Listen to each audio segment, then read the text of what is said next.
Good afternoon, everyone. Welcome to Publicate 2020. Thank you so much for joining us. This is going to be the first in a series of interviews with publishers, writers, artists, and creatives to celebrate independent publishing and the people who dedicate their lives to bringing us the books. So to start with, and to kick the festival off, I'm absolutely delighted to be joined here today with Rosemarie Hudson, the founder and director of HopeRoad Publishing, a publisher of predominantly writing from Africa, Asia, and the Caribbean. Rosemarie, thank you so much for being here. It's really wonderful to have you join us. My pleasure. I'm looking forward to this. Fantastic. So just to begin, would you be able to just introduce us to HopeRoad? Like, how did it begin and what are the kind of aims of the press? My background is the film industry, and I've been in the industry a very long time. And so I decided, as I woke up one morning and decided I need a change. And so the whole thing is, I've always thought that there weren't enough books. That was one of my biggest irritation. There weren't enough books published in the UK by African and Caribbean heritage. So I went to university, I learned about publishing, and I started my publishing company. It was simple as that, because I felt the lack of books that were there for readers that represented the population of the African and Caribbean people, for telling our stories. And how did that start? What was the first manuscript you found that was like, I have to publish this? You know, it was a book by Alex Wheatle called Brixton Rock. I'm not sure how many people might have read that, but Alex would tell a story that he submitted his manuscript, I think 25 times to various publishers. But the moment it landed on my desk, I think this is what it's all about. This is raw, this is pure London. This is a fresh writer who feels the need to write about himself and his community. So if anybody has read Brixton Rock or haven't read it, they should pick it up and have a read, and they'll see what I mean. And so you say that you started your career in the film industry.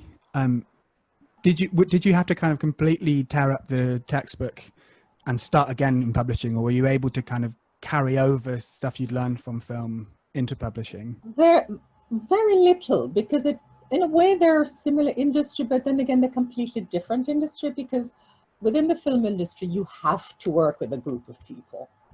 You must work. You cannot do filming on your own. Within the publishing industry, you can work on your own a lot of the time. For instance, you can read a manuscript by yourself and you can decide to publish, but you do need a lot of other people to do the editing, design, and the proofreading and all of that. But on the day-to-day basis, you can do some things by yourself. So it's a completely different setup. For instance, with the lockdown, one's working at home. Within the film industry, as you know, nothing is happening out there. You need a bunch of people to work with on in the film industry, i.e. location and editing, all of that stuff. And so you talk about, like, publishing is this kind of slightly solitary industry. Is HopeRoad just you? No, there's a small group of us, but we use a lot of freelancers who will do our design and typesetting, and we're a small press. So we'll use all the copy editors and proofreaders, all freelancers. There's a lot of amazing editors out there, so we make use of those. But it's a different industry. So taking stuff from the film industry into publishing, I'd say no. That's a long answer. That's a long answer to your question. Okay. So, like, what is it that kind of guides you in choosing manuscripts to publish? When I read a manuscript, it has to, I've heard other publishers say it does something to the back of your neck and the hair at the back of your neck. There's something about reading a manuscript from an author who's probably spent the last year sitting in a dark room writing this thing. But it has to have something that really either make you laugh out loud within the first paragraph. It has to make you feel you want to read the whole manuscript, because sometimes you get just sample chapters. And by the time you read the first chapter, you think, I want to know more. And it just keeps you wanting to know more. And it's a feeling. And while you're reading, you think, yes, I can work with this. And you can see how you're marketing it, and you can see how the potential for this thing. Some manuscripts you'll read, and after the first couple of lines, you think, nah, it's not going anywhere. So you don't have to read, 60,000 words to know if this book is good or not. Does that make sense? Yeah, no, it does. And I guess as an independent press, you get to trust that feeling as much as you want. You don't have kind of, it entirely comes from you. What creates that feeling in you? Yes, when you have to depend on your own gut feeling a lot of the time, and you can, while you're reading, you have to see the potential for that book, because don't forget, as a small presses, we don't have a lot of money to waste. So every book a small press puts out, they have to feel they can do something with it, and they can make a little bit of money back from it. So every book that goes out from a small press, it's sweat and blood that's going into that book.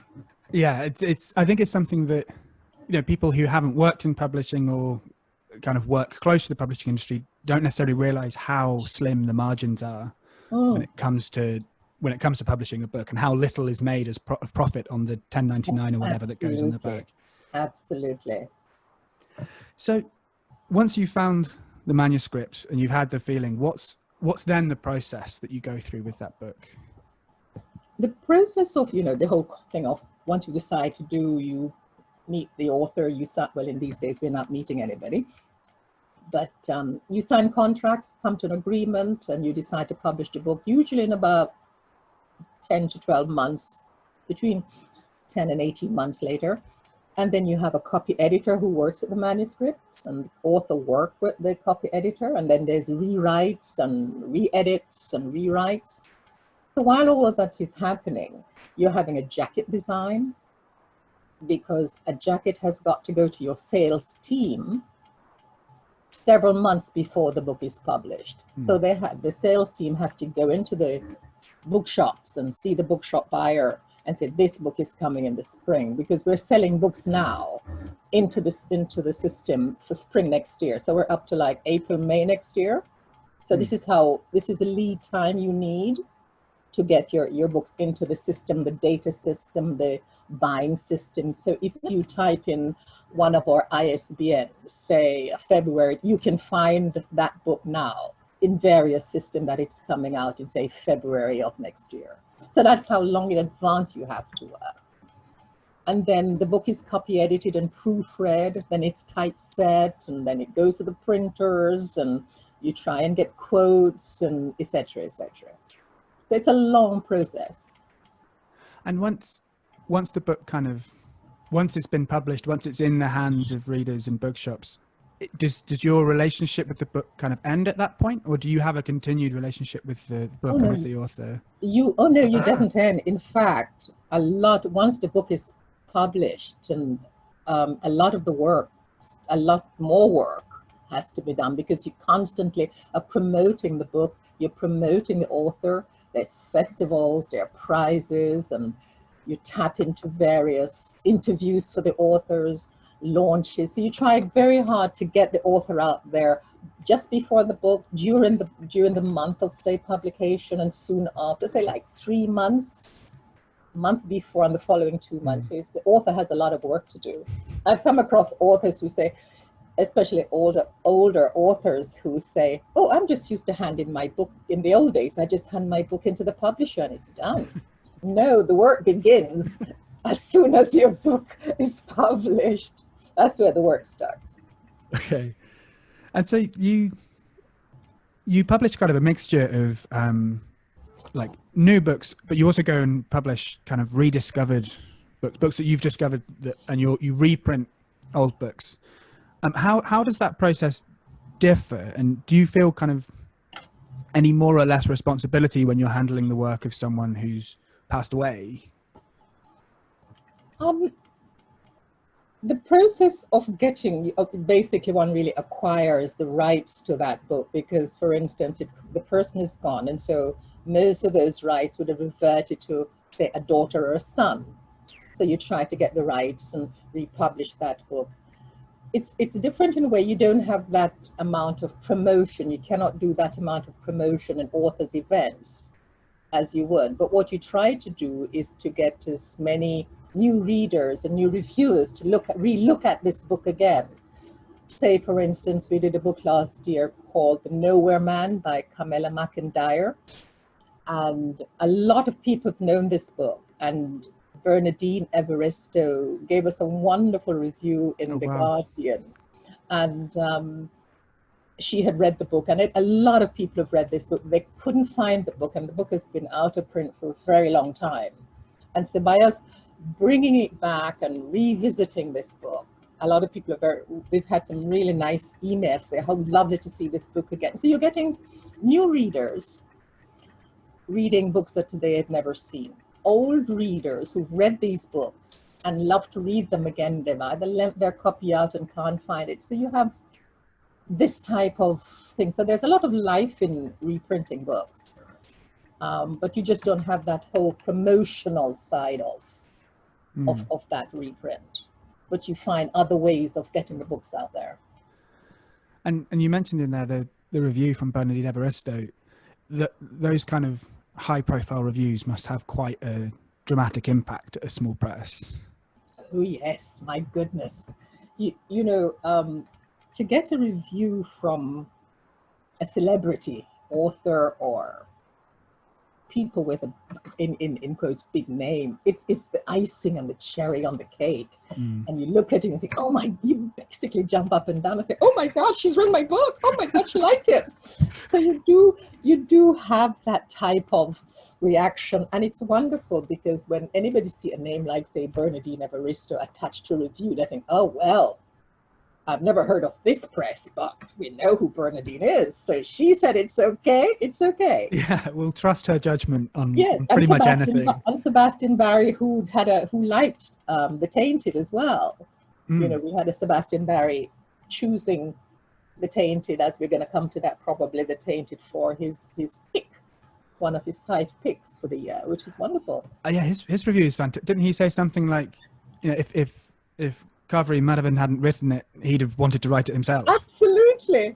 Which is really high praise. And I know, and he said, now that she's done it well, it's in good hand, it's a wonderful book, highly recommended, brilliant, something. I can live with that. I'm not fussed, I can live with that. Yeah, it's lovely praise. So I'll talk about The Tainted a little more in a moment. Yes.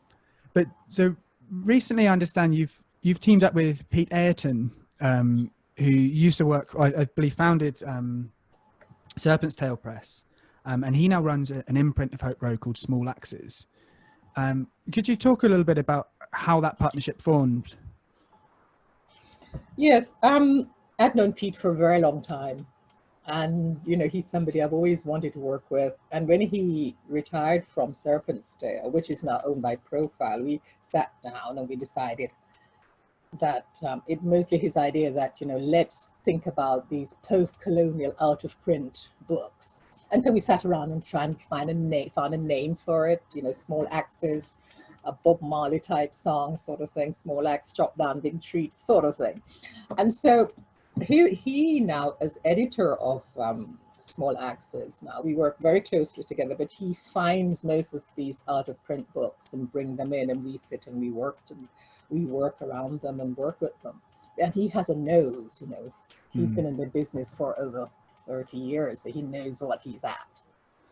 Has the inclusion of Small Axes kind of changed the vision or the trajectory of HopeRoad at all? Oh no, absolutely not. It's important that we maintain that whole ethos of HopeRoad. HopeRoad ethos is to educate. When I say educate, I mean educate. It's where we as African descendants must tell our own stories. And so there's certain expectation of us as a people that most of what we do, i.e. sportsmen and sportswomen, that's all that's expected of us as a people. My role is to pour cold water over that and say, no, we are so much more than that. We have stories of our own to tell. We want to write our own stories because for so long, everybody else has been writing our stories. And so for me, it's so important that we write our own stories and tell it from our side of the fence. So that will always be HopeRoad's ethos of publishing. I think independent publishers play such an enormous role in raising those voices, in bringing those voices to the forefront. Absolutely. There's so many stories out there, and with the large publishers, half the time, especially if they're new writers, they don't have time to spend on these new writers, these unknowns. We as small presses do find these amazing gems and wonderful writers and wonderful authors, so and books. So it's very important for us to continue to do this. So we talked a moment ago about The Tainted by Kaveri Madhavan. You were very, very kind to send me a copy, and I absolutely devoured it. It's a really, really wonderful book. It's this, yes. It's this kind of, well, you might describe it better than I do, but it's this kind of historical romance set kind of around sort of end of imperial occupation in India. And it kind of captures this moment of two histories, kind of Irish and Indian, at a point where they're intersecting. And this is then represented in the love story that's at the heart of the novel. This is kind of a little pocket of history which I had absolutely no idea about. And not only is the story fantastic, but it's this, and it makes me feel quite childish to be like, oh my God, how is this not something that we're all taught about? Do you go out of your way to find these little pockets of history that are overlooked? Yes, it is simply yes. Because like you, as you say, so many other people say, I didn't know this history. And don't forget who are writing the history, who've been writing the history. And until we can write our own history, you will never know what really went on. The people who were there, or the descendants of people who were there, they're writing the story from their grandfathers or great grandfathers' eyes, or stories that they heard from their side of the fence. So it's very important that these stories are told, and so many other amazing stories are buried, and a lot of them are coming out slowly now, because you hear just one side of the story, but now we're trying to put the other side so you have a complete picture. Yeah. And it's I kind of feel like part of the tragedy that's like written into the novel is the kind of the lost or kind of decaying identity of the kind of the Anglo-Indian community. And this, I feel like this kind of like search to kind of re-find identities is kind of a theme that runs through a lot of the books you publish. Yes, because it's important that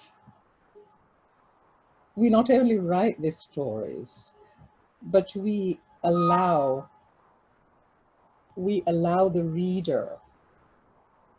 I come back to that word educate.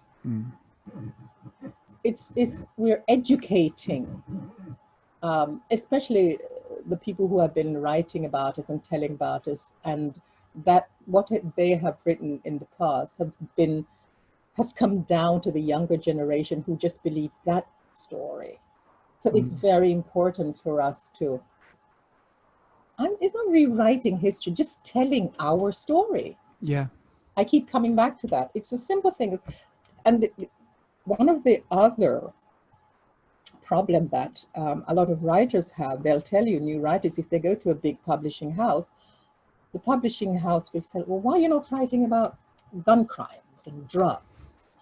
And why are you not writing about, we can't publish this because that's not what we expect you to write. Now we're publishing what they are saying. You see the difference there? Is that the big houses expect just one thing from a group of people, because that's all they can do, and that's all they're seen to do. That expectation, I come back to, they expect us to be sportsmen and sportswomen. We are so much more than that. And I think nowadays 1 or 2 big houses are opening their minds to say, wait a minute, these are just authors. They're telling a story. There's nothing more than that. And they're kind of, it ties into an issue of larger publishing houses assuming who the audience for these stories are. Absolutely. And assuming people are only prepared to listen to one kind of story, one kind of narrative. And that's the education they have been giving out for so long. And so when you have small presses now coming out and putting something out there which is so different, you know, jaw-dropping time, because think, oh, I didn't think these people could write like that. I didn't think that.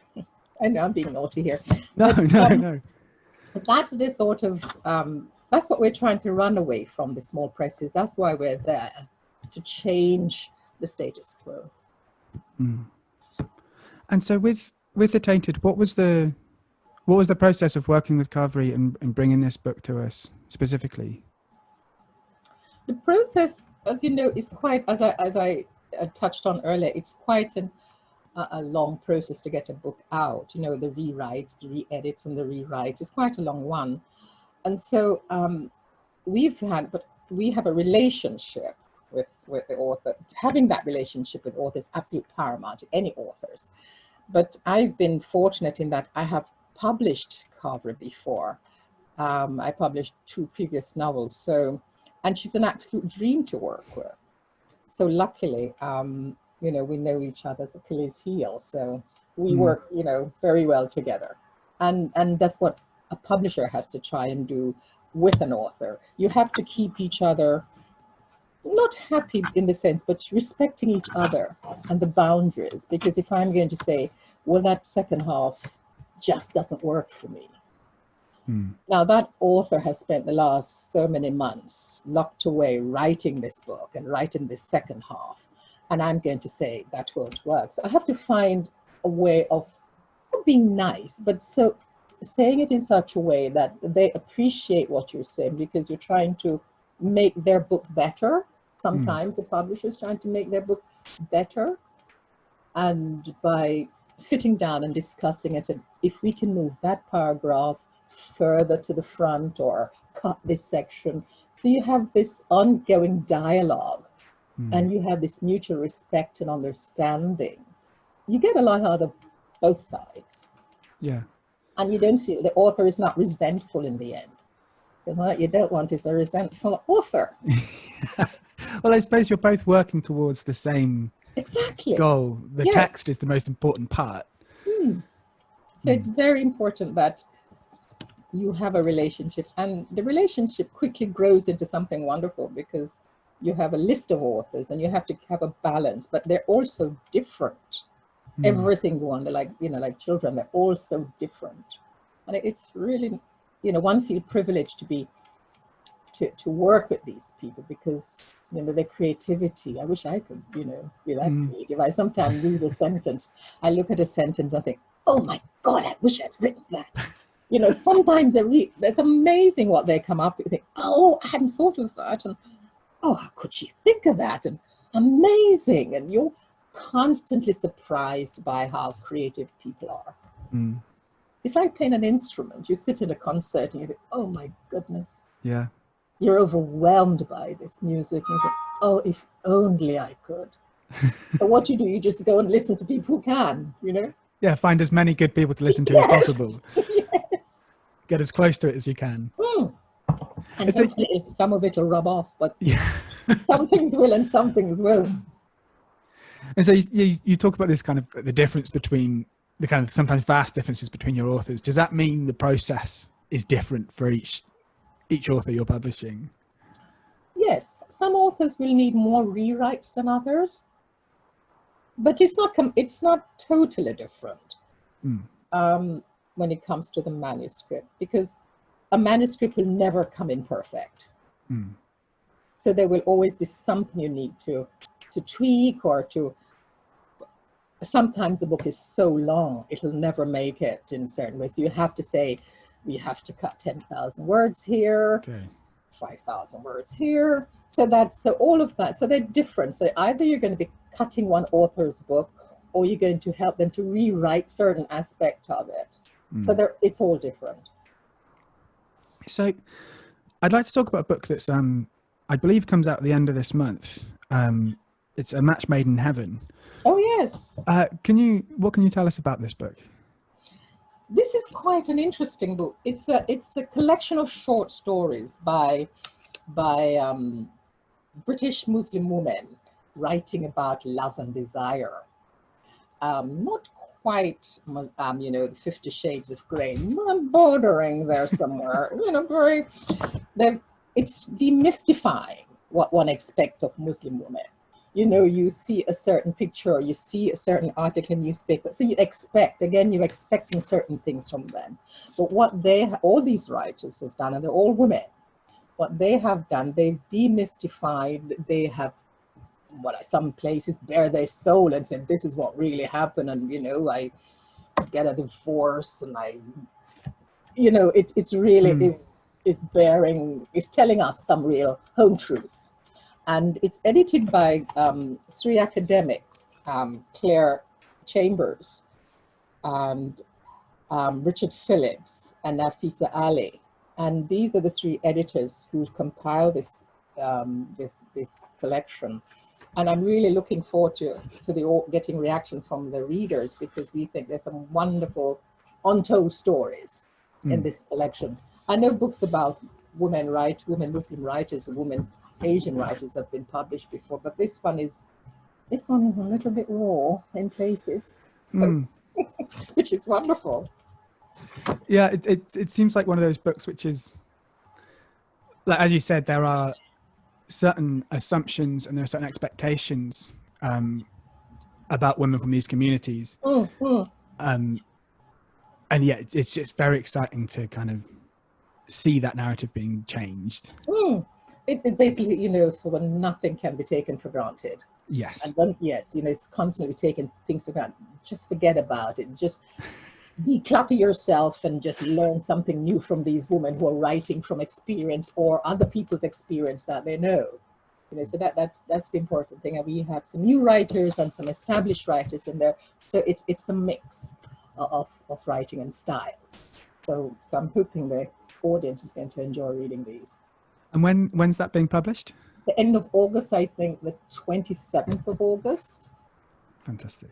Yes, we try to publish like the last Thursday of each month.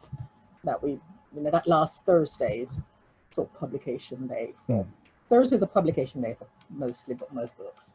And so is there anything else that we can look forward to over the coming months, over the coming Thursdays?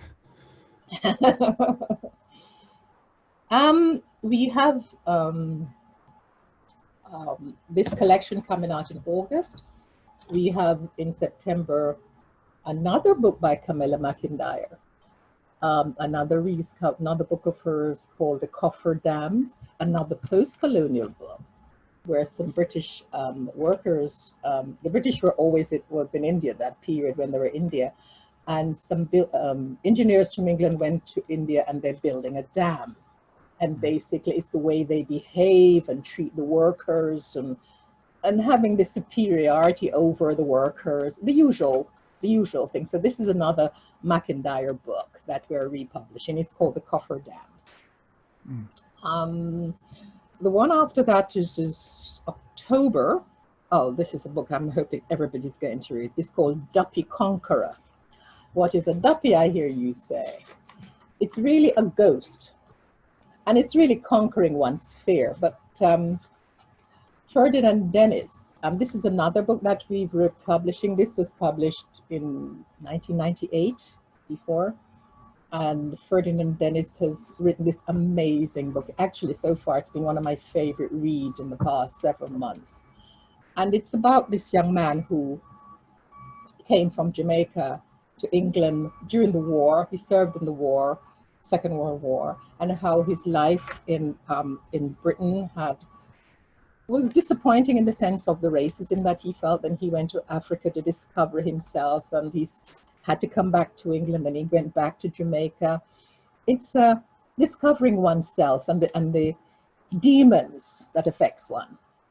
But it's beautifully written. It's hilarious in parts, but it's a wonderful book. See, I'm passionate about my book. Yeah, it's so nice to hear. a wonderful thing to have someone recommending you books and someone speaking that passionately about them. I love, this is it. You have to, as an independent publisher, as a small press, you have to, each book has got to bring you something special. Because as I said earlier, you know, it's hard work in what we do. We don't get a lot of money. The margins are so small. So whatever we put, what little funds we have, whatever book we put our money into, it has to mean not just money coming back, but it means so much more. It's emotional. Whatever we publish is quite emotional. Yeah, and I think it's such a special thing as a reader to become familiar with a small publisher. And it's basically like having a good friend with great taste who can just recommend you the best stuff. Yes, I see what you mean. So something I want to touch on, which I worry that some people might be a little bored of hearing about it, but like the coronavirus has had quite a devastating effect across independent publishing. Yeah. How has that impact been felt with HopeRoad? Well, like so many of the small presses, the lack of sales have been really, really scary. We had to put back all of our spring titles to the autumn of this year and move some to spring next year.